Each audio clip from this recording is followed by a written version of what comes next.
De Saint-Laurent.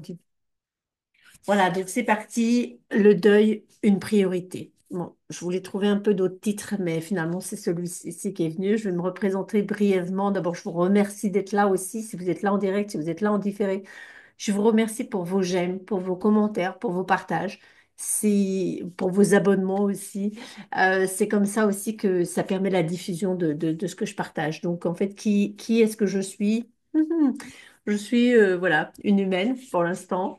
Je m'appelle Jannick de Saint-Laurent-du-May et j'aime m'intituler éclabousseuse de vie, éclabousseuse de joie, ce à travers tout ce que j'ai traversé depuis mon enfance.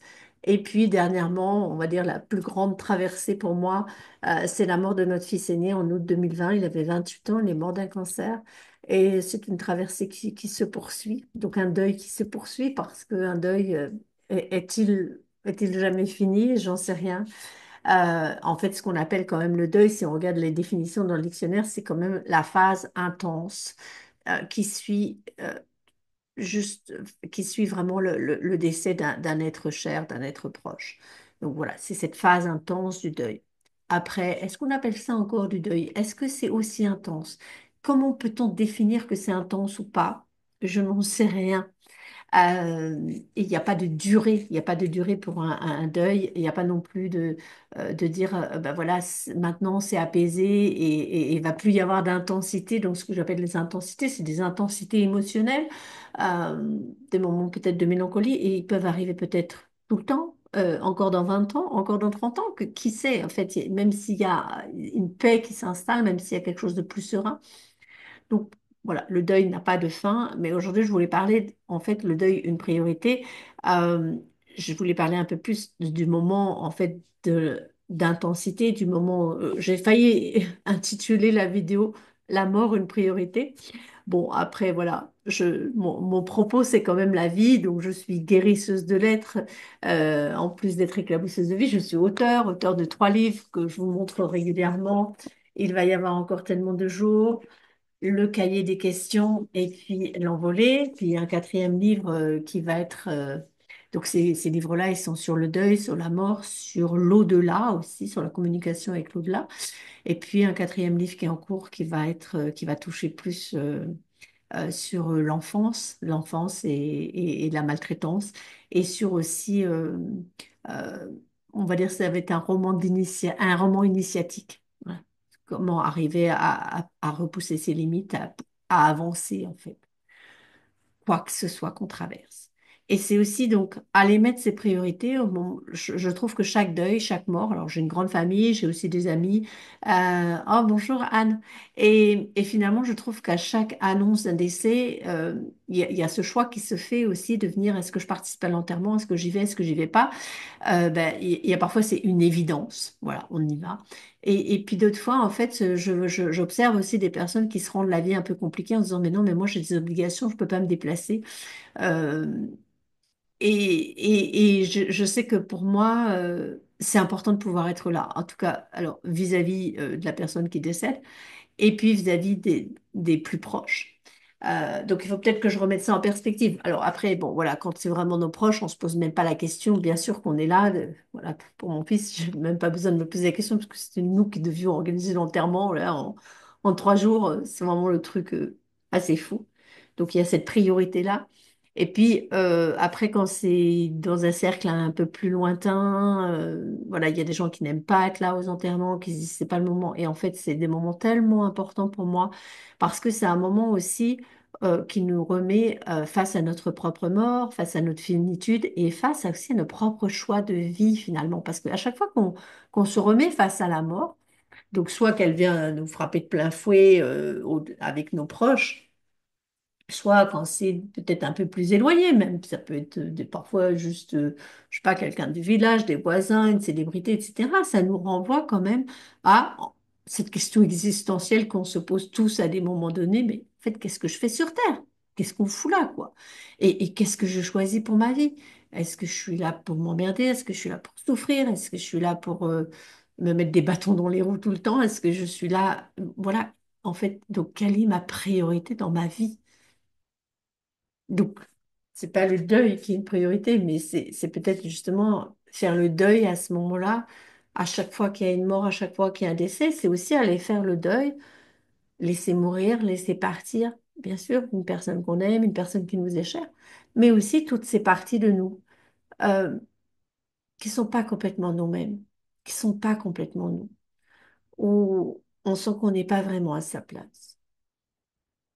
C'est refaire, bah, comme Zoom vient de me faire, en faire une mise à jour, en fait, une remise en perspective de notre vie, de la mort, de se rappeler, en fait, de cette finitude, de ce passage sur Terre, et de se dire, bah, en fait, ce passage, ce voyage, finalement, que nous effectuons sur Terre, euh,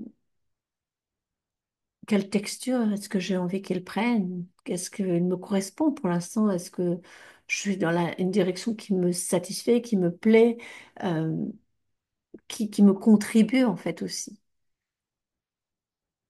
Donc pour moi, c'est vraiment des moments de priorité. Et je vois aussi le fait d'être présent aussi aux enterrements. Alors, il y a parfois, je sais pas, il y a plein de complications qui se mettent. Oh oui, mais non, moi j'ai une réunion super importante, j'ai des trucs comme ça. Et j'ai vu des personnes, finalement, je dis, mais en fait, oui, je voudrais venir, mais je suis pas sûre, etc. Et je dis, mais en fait, c'est quoi? Qu'est-ce qui est important pour toi? Tu vois, c'est un peu de se dire, bah, le jour où je vais mourir, euh, si je me rappelle de ce moment-là, est-ce que je me dirais, ah, ouais, j'ai bien fait d'y aller, ou ah, merde, j'aurais dû y aller. Enfin, voilà, en fait, de quoi j'ai envie de me souvenir? Qu'est-ce que j'ai envie qu'il reste de ça? Et finalement, de se dire, bah, j'y vais parce que là, c'est important pour moi.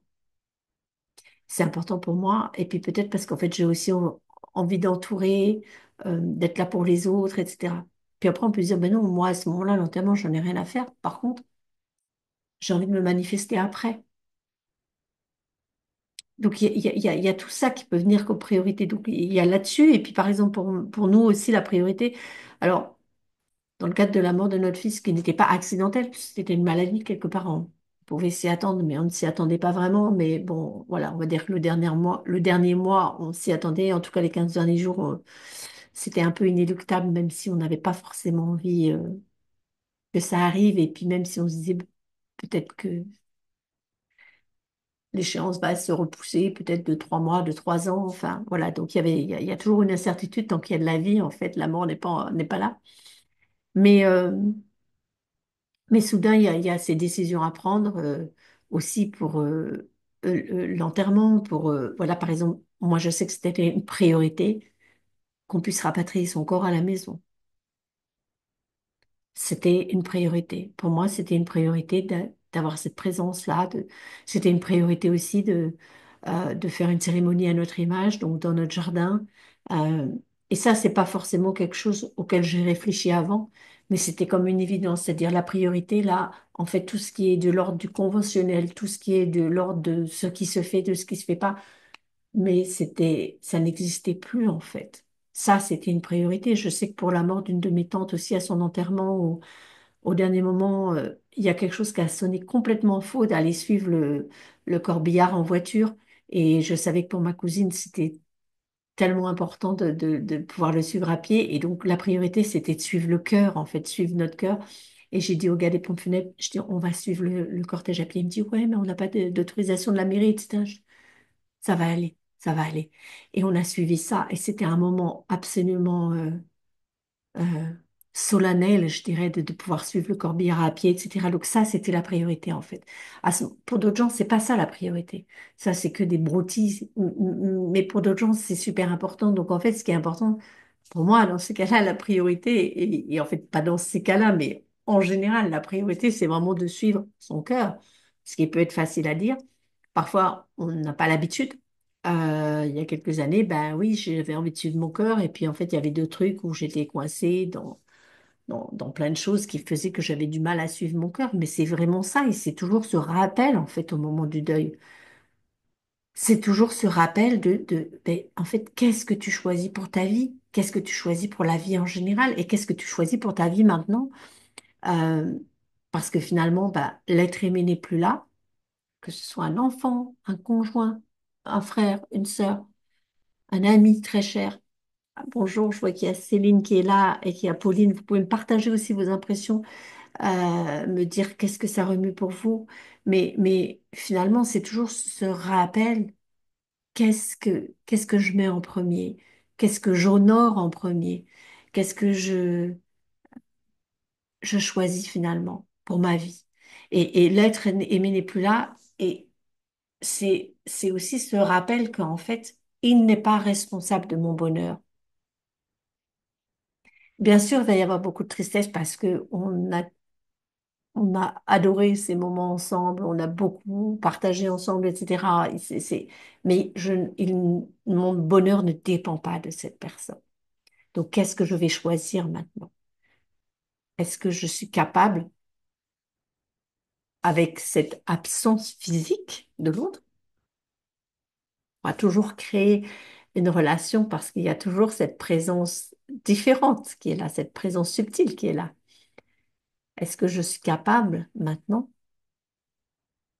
de choisir encore la joie, de choisir encore le bonheur, avec ou sans la personne, sans mettre le poids, en fait, sur l'autre, en disant maintenant tu n'es plus là, je ne peux plus vivre, je ne peux plus sourire, je suis condamnée à la souffrance, etc. Mais mettre ça de côté, en fait, quelle est ma priorité? Quelle est ma priorité? Peu importe les circonstances. Ah, c'est un peu comme si, alors, c'est pas porter une couleur, mais c'est comme si, qu'est-ce que je choisis d'émaner? Quelle vibration, en fait, je choisis de vibrer? Qu'est-ce que j'ai envie qui se dégage de moi, euh, au-delà de la tempête, de ce que je traverse,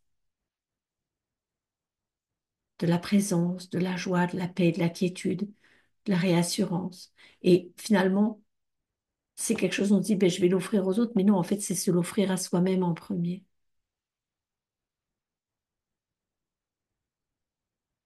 Donc, quelles sont mes priorités? Pour moi, c'est vraiment... euh, Alors, surtout dans le début, quand il y a l'annonce d'un décès, c'est de se dire, mais en fait, voilà, j'ai envie d'offrir ça pour la personne qui est morte, pour ses proches. Et je sais que, voilà, j'ai eu certaines choses aussi que moi, de mon côté, ont été difficiles. C'est que il y a certains proches qui sont repartis très, très vite après l'enterrement de notre fils. Et j'aurais aimé pouvoir recevoir un peu plus de présence à ce moment-là. Mais pour eux, c'était pas la priorité. Alors, bien sûr, il y a toujours des circonstances, il y a toujours, il y a les vacances, les gens sont pressés, on a chacun nos modes de vie, etc. Et c'est de se dire, est-ce que je suis capable de rester pour la cérémonie? Est-ce que je suis capable de rester pour être après, aussi pour le lendemain, et de prendre du temps, en fait, avec l'autre. Donc, finalement, c'est en même temps, quand on est aussi dans un entourage un peu plus proche de la personne qui est vraiment concernée directement par le deuil, c'est qu'est-ce que j'ai envie d'offrir ici? Je peux écrire une très belle lettre. Est-ce que c'est quoi ma priorité? Offrir de la présence? Et quelle est la priorité peut-être pour la personne qui est concernée aussi directement? Qu'est-ce qu'elle a envie de recevoir? Et peut-être aussi la priorité, c'est d'être vulnérable, d'être authentique, de dire, ben, en fait, je ne sais pas quoi dire, je ne sais pas comment t'aider, qu'est-ce que je peux t'apporter? Et, et peut-être, voilà, la personne, si on ose poser ces questions, elle va être capable de répondre aussi. Dire, ben, je ne sais pas très bien moi non plus, mais ça me fait plaisir que tu sois là, ça me fait plaisir que tu me parles. Donc la priorité, est-ce que c'est aussi d'être encore plus authentique, encore plus vulnérable? Et peut-être qu'on peut se dire, je n'ai pas besoin d'attendre, je ne sais pas combien de nombre de morts pour pouvoir changer, pour pouvoir être déjà dans cet espace-là.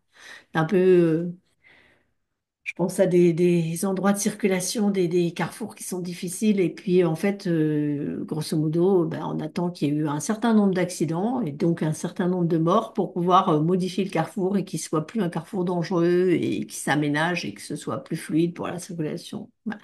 C'est un peu ça. Parfois, il nous faut un peu ces électrochocs du deuil, de la mort euh, ou de la maladie ou d'autres choses pour arriver à bouger, à changer. Mais parfois, on pourrait se dire, bah, peut-être que j'ai pas besoin d'attendre ces électrochocs et qu'est-ce que je pourrais créer voilà, pour créer ça en dehors de la douleur, en dehors de la souffrance, quoi. Et de me dire, bah, Je sais maintenant quelles sont vraiment mes priorités. Et je l'applique déjà à mon petit niveau, même quand il n'y a pas de grands événements, d'événements bouleversants, en fait. Et de se dire, voilà, maintenant, dès maintenant, je choisis. Je choisis d'être encore plus moi-même, d'être encore plus vrai.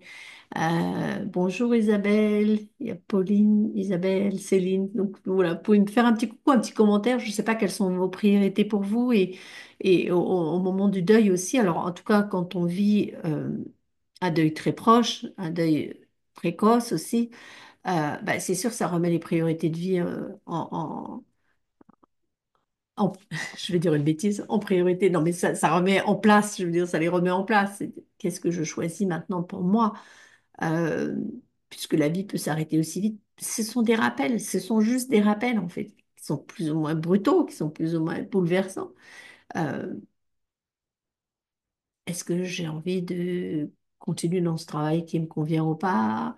Est-ce que j'ai envie, enfin voilà, de quoi j'ai vraiment envie? Alors tu vas me dire, bah, parfois tu peux te dire, ben, j'ai plus envie de rien parce que l'autre est mort, etc. Ouais, mais tu es quand même en vie. Si tu es en vie, c'est que quelque part, il y a une envie. Donc peut-être la priorité, ça va être aussi de retrouver ce qui te tient en vie, de retrouver ces envies.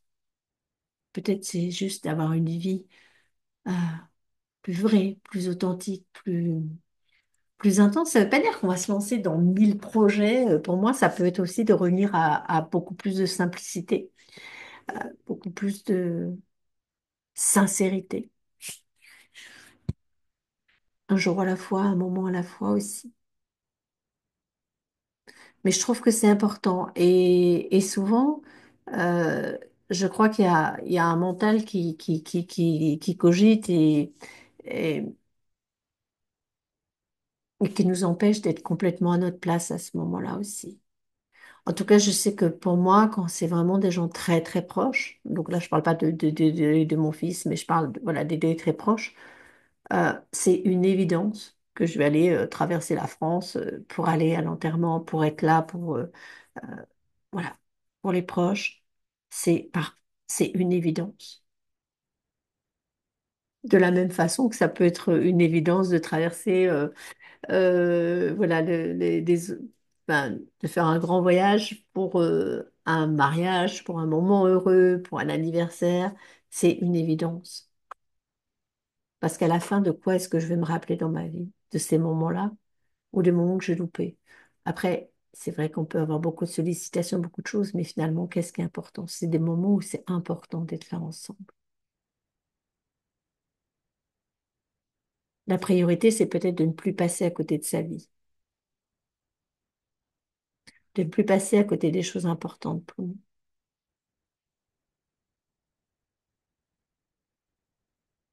Et moi, je sais que le deuil de mon fils, c'est vraiment ce rappel constant, en fait. Ce rappel constant de qu'est-ce que je choisis maintenant? Et ce rappel constant aussi, ben, que lui, il est mort.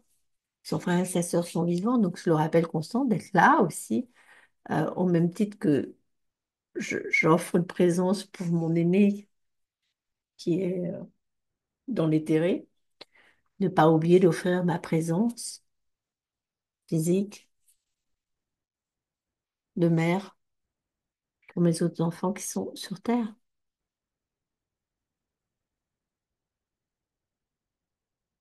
Et de ne pas oublier d'offrir aussi cette présence pour mon conjoint, pour moi-même aussi, pour mes amis, pour la famille. De ne pas m'enfuir en fait dans cette relation que j'ai particulière avec mon fils envolé. Donc effectivement, quand je partage les messages de ces conversations en fait que j'ai avec mon fils envolé, lui me rappelle à la vie terrestre en fait. Il me renvoie à ça. Euh, et oui, il y a ces conversations, mais il n'y a pas que lui. De ne pas s'oublier là-dedans non plus. Être à sa place. Pour moi, c'est ça la priorité aussi. Donc être à ma place d'humaine avec ces challenges aussi. Être à ma place dans cette incarnation. Même s'il y a toute cette communion et toute cette fusion, je dirais, cet espace de non-séparation avec l'invisible. Et puis ma priorité, finalement, je crois que dans mes valeurs, c'est aussi d'être toujours en exploration. Explorer. Donc explorer, qu'est-ce que ces morts m'apprennent? Qu'est-ce que cette mort m'apprend? Qu'est-ce que cette mort m'apporte? Qu'est-ce qu'elle m'invite à découvrir? Qu'est-ce qu'elle m'invite à découvrir de moi, du monde, de l'invisible, son point de vue? Ma priorité, c'est ça en fait, c'est